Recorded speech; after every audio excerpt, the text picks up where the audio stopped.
obnoxious. I'm not a slave. I don't work for you. I don't know what to do with some people. I just want to punch them in the face sometimes. Oh, that was bad. You'll get there.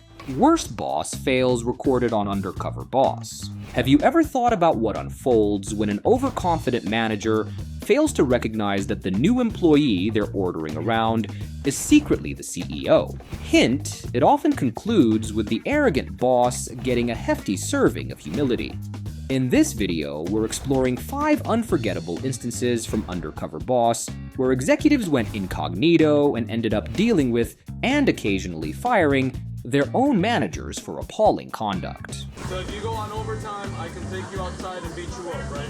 1. Checkers and Rally's CEO Rick Silva shuts down a disrespectful manager, Season 3, Episode 4. Let's start with an unforgettable story from a Checkers drive-in in Florida, where CEO Rick Silva went undercover as Alex, a trainee, and uncovered one of the most toxic managers in the history of the show. It was a moment that stood out for all the wrong reasons, as Rick, disguised as a new hire, was thrust into a world of bullying, harsh treatment, and a lack of basic respect in the workplace. From the very beginning, things didn't feel right. The general manager, identified only as Stevens, was acting like the restaurant was his personal fiefdom. He barked out orders non-stop, creating a tense and stressful environment where nothing seemed to please him. The staff was clearly on edge, and Rick, even though he was just a trainee, could sense that something was terribly wrong with the way things were being run. One of the first moments that stood out to Rick was when he worked the fry station alongside an employee named Todd. While they were working, Stevens aggressively snapped at Todd, telling him to stop talking and work faster. What should have been a simple instruction quickly escalated into something more disturbing. As if the verbal abuse wasn't enough, Stevens went even further. In a shocking display of hostility, he actually threatened Todd with physical violence, saying he'd beat him if he didn't move faster. So if you go on overtime, I can take you outside and beat you up, right? This wasn't some tough love management style, this was outright bullying. Stevens seemed to believe that fear and intimidation were the best ways to motivate his employees, and he was openly proud of it. Rick was stunned by what he was witnessing. He had been undercover for a while now, trying to understand the operations of his company from a ground-level perspective, but nothing had prepared him for the toxic atmosphere Stevens had cultivated. The staff seemed scared, demoralized, and stuck in a cycle of fear. It was clear that under Stevens' leadership, morale had tanked. Rick continued to observe, trying his best to stay in character and keep a low profile, but the situation was quickly escalating. It wasn't just bad management, it was borderline abusive behavior. As the day went on, Stevens' treatment of his team only worsened. The final straw came when Stevens lashed out at Todd once again, this time for taking out the trash. Todd, still believing Rick was just another trainee, confided in him about how badly the abuse was affecting him. He shared that he had to keep the job to support his mother, and the constant mistreatment had brought him to tears. This revelation was both heartbreaking and enraging for Rick. He couldn't sit idly by anymore. He realized that this wasn't just a learning moment or an opportunity to observe management style, it was a crisis that needed immediate action. In what would become one of the most memorable moments in Undercover Boss history, Rick decided he could no longer keep up the charade. He immediately dropped the act. Walking up to Stevens, he asked bluntly, "What excuse is there to talk to people without being respectful?" It was a bold move, but Rick was done with Stevens' antics. To Rick's shock, Stevens didn't seem to see anything wrong with his behavior. He defended his actions, arguing that he hadn't been disrespectful and that yelling was necessary to maintain order in the restaurant. He even told Rick, still unaware that he was speaking to the CEO, that anyone who couldn't handle that type of treatment didn't belong there. This was the moment when Rick realized just how deep the issue ran and just how delusional Stevens was about his own behavior. Rick wasted no time in turning the situation around. He revealed his true identity, saying, "I'm Rick Silva, the CEO of Checkers and Rally's." CEO for this company. Stevens' reaction was one of complete shock. It was like instant karma. His world had just come crashing down. Rick didn't mince words. He told Stevens his behavior was completely unacceptable and that it was far below the standard of leadership he expected from his managers. Then, Rick did something that was as bold as it was symbolic. He ordered the restaurant to be shut down right in the middle of the dinner rush. "We're done, shut it down," he commanded, signaling the end of Stevens' reign at that location. The staff was sent home, and the restaurant was closed for the night. Closing a restaurant in the middle of its busiest time wasn't just a dramatic gesture, it was a statement. Rick made it clear that protecting his employees and ensuring they had a respectful and safe workplace was far more important than making money. The staff, who had been working under Stevens' harsh leadership, were likely both relieved and empowered by the bold stand Rick took. It was a mic drop moment, and the audience was absolutely riveted. Rick had essentially fired Stevens on the spot, or at least removed him from duty in one of the most dramatic and public ways possible. Rick later commented that while Stevens' behavior hadn't directly endangered anyone, it was too terse and simply not acceptable for someone in a leadership position. The message had been sent loud and clear: bullying would not be tolerated. The follow-up the next day was just as significant. The Checkers drive-in was reopened, but this time with a new manager. Stevens was sent away for training, though many viewers suspected this was just a corporate way of giving him a soft landing after his public humiliation. For Todd and the rest of the team, the arrival of a new boss was a sign of hope.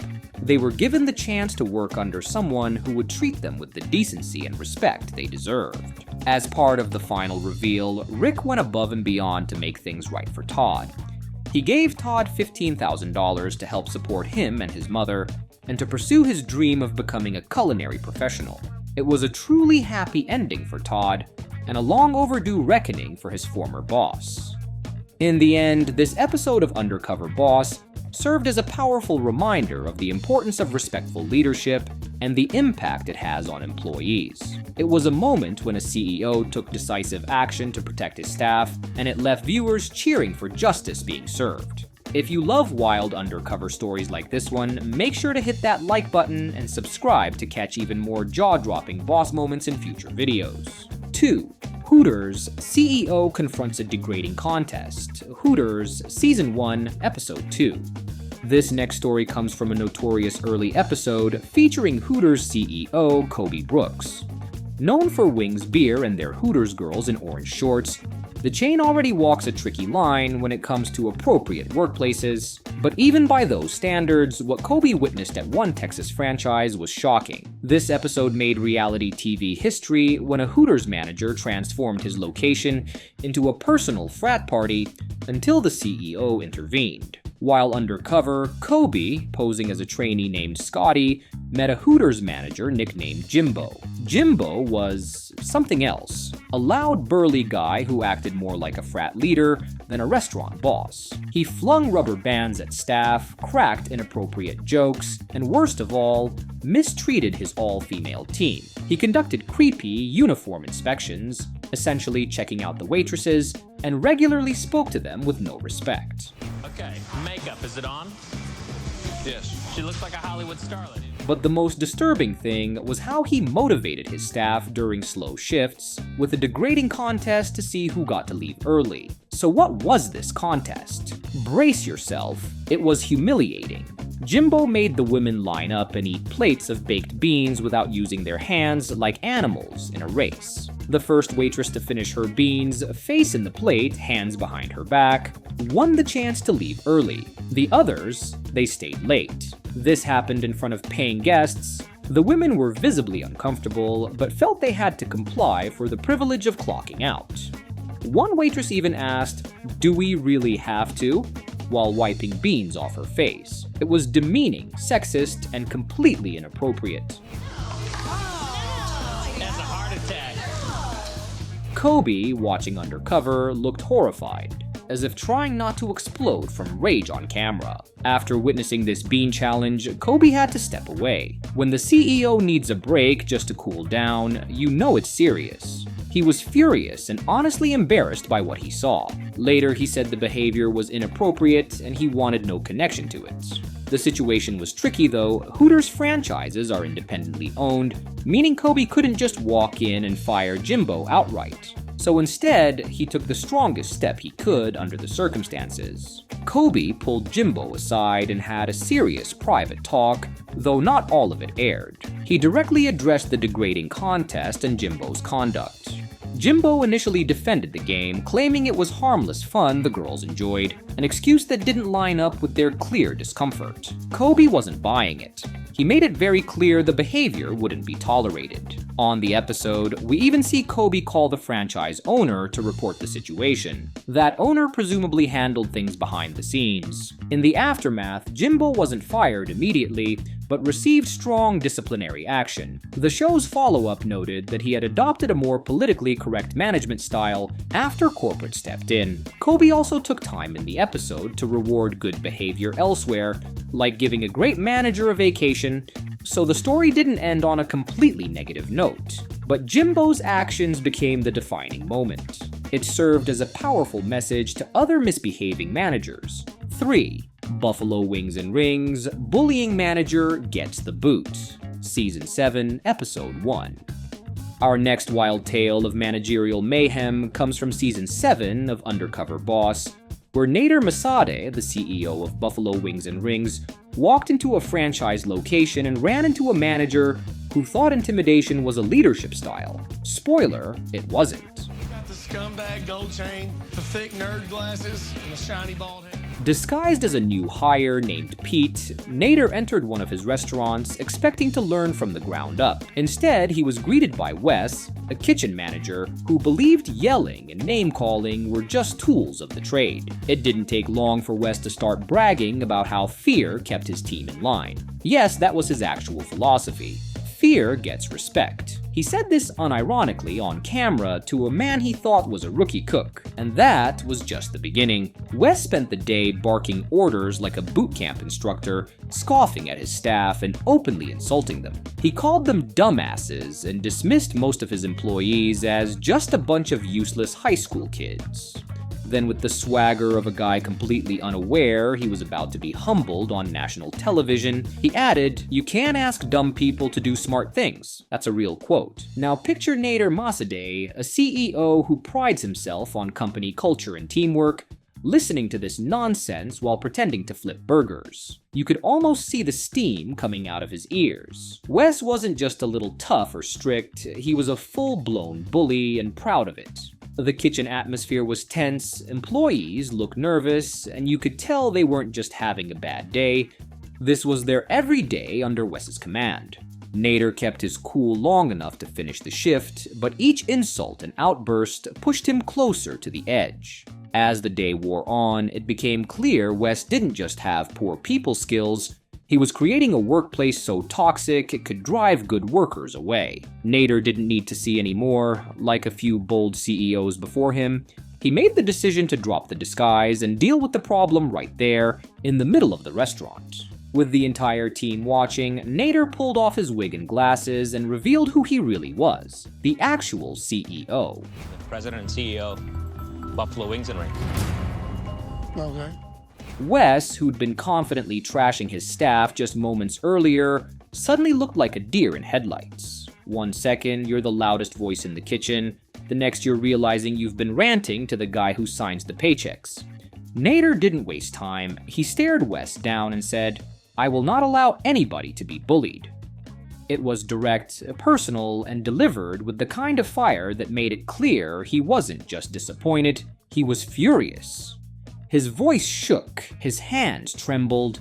This wasn't just about bad management, it was about betraying the culture he'd worked to build. The moment was cathartic. Employees who had been afraid to speak up were suddenly watching their bully get called out in front of everyone. And Nader wasn't bluffing, he took the next step. Since Wes worked at a franchise location, Nader couldn't just fire him on the spot himself, but he wasn't about to leave it at a stern lecture either. He contacted the franchise owner and made it clear that Wes had to go. The owner agreed, and just like that, Wes was fired. 1 minute he was the king of the kitchen, the next he was walking out the back door. You could practically hear the sighs of relief from the staff, and then the cheers from the TV audience. But Nader didn't stop there. The incident triggered a larger company response. Nader returned to headquarters and began implementing better training systems for managers, emphasizing positive leadership, emotional intelligence, and respect. He spoke publicly about the concept of servant leadership, where a boss's job is to support and uplift their team, not to scare them into obedience. It was a hard lesson, but he took it seriously and used the experience to push for cultural change throughout the company. This episode became one of the standout moments of the season, not just for the dramatic reveal, but because it showcased exactly what happens when a boss is willing to step in and protect the team. In the world of Undercover Boss, it's easy to highlight hard work and reward good behavior.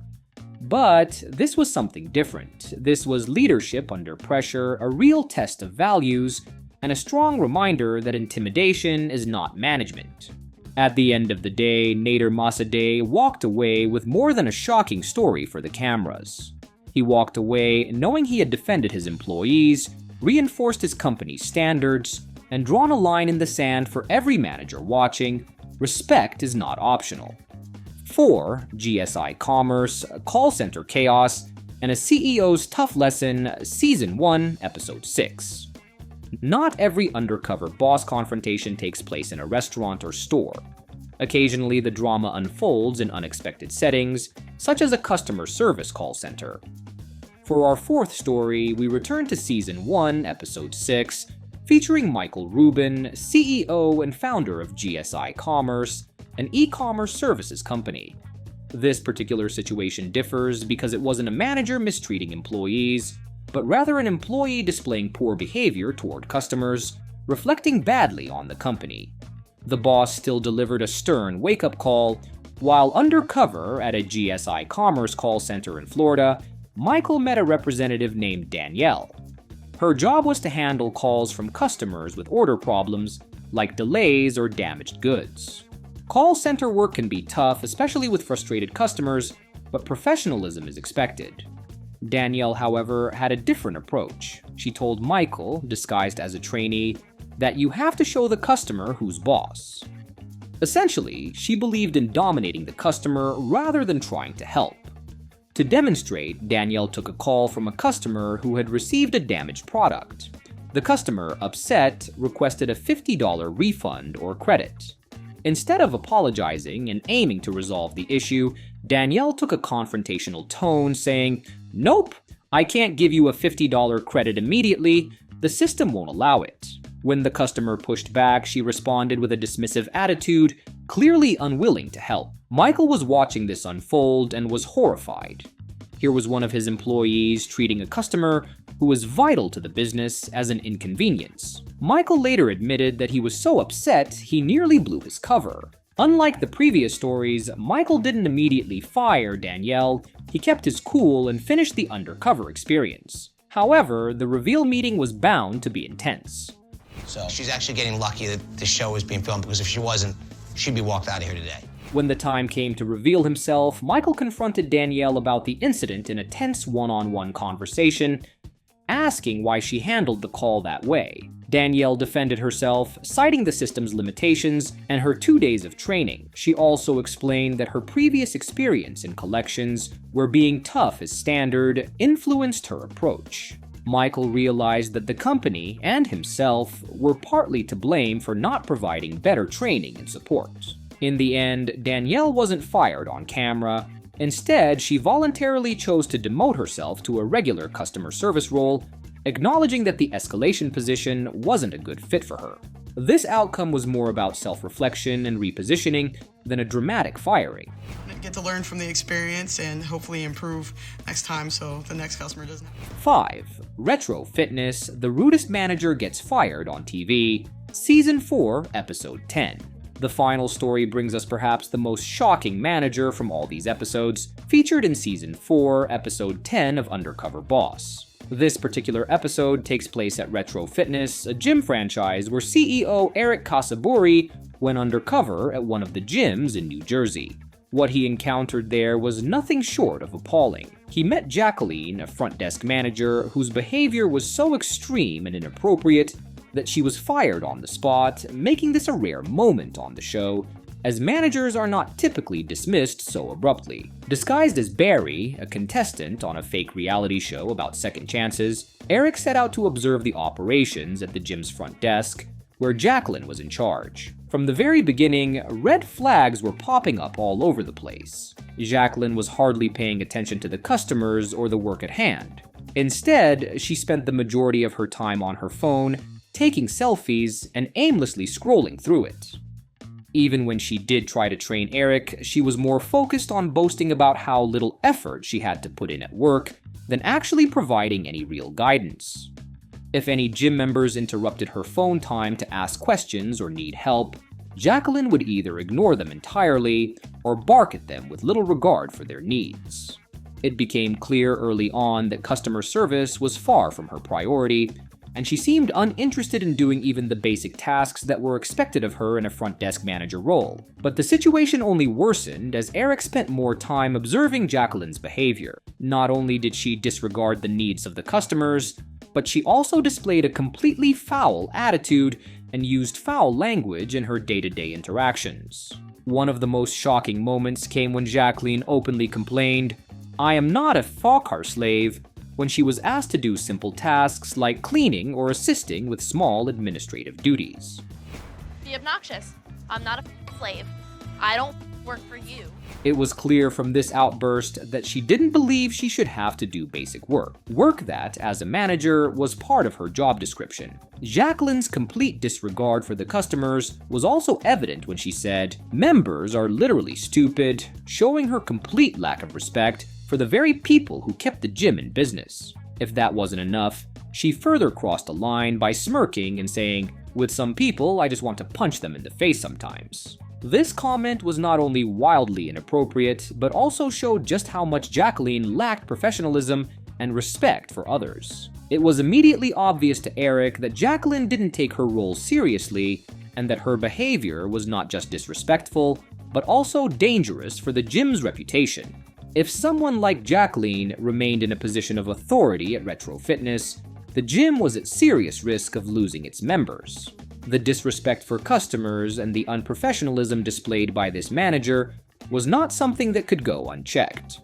Eric realized that he had to act quickly, as letting this behavior continue would only further harm the business. When the time for the final reveal arrived, Eric was prepared to confront Jacqueline and let her know exactly how unacceptable her behavior had been. He took off his disguise in front of her, revealing his true identity as the CEO of Retro Fitness. Jacqueline's reaction was one of sheer shock. She had no idea that the Barry she had been working with was the CEO of the entire company. However, instead of showing remorse for her actions or offering an apology, Jacqueline remained defiant and unemotional.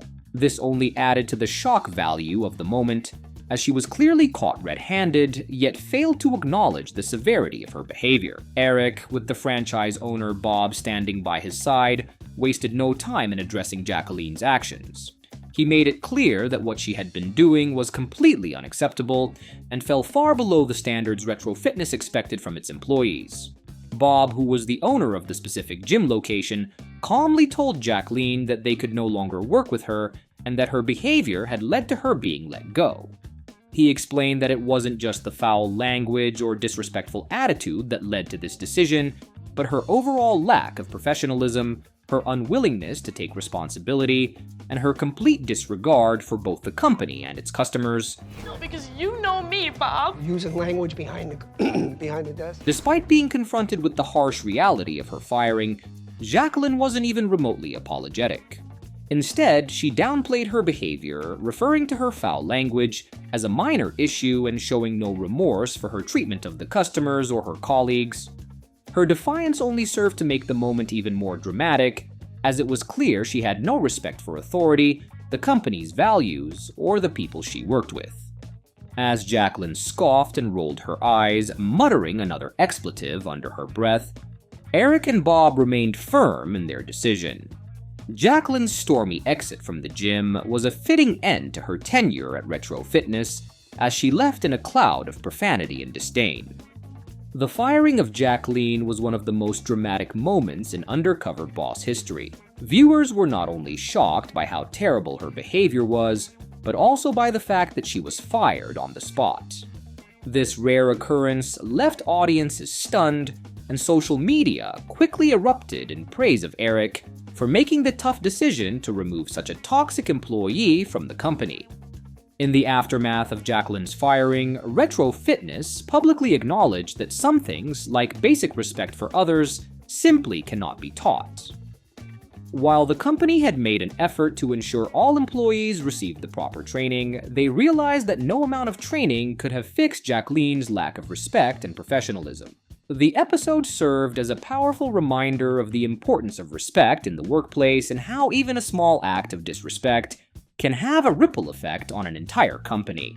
And that wraps up 5 unforgettable moments where undercover CEOs had to step up and correct some truly awful bosses, and in a few cases, bad employees. With that, we want to thank you for tuning in. Remember, respect goes a long way in both work and life. And if your boss ever suggests a bean-eating contest or insults you, maybe send them a link to this video, just a subtle nudge that they could be heading for their own undercover showdown. Thanks again for watching, and don't forget to like and subscribe so you don't miss the next video.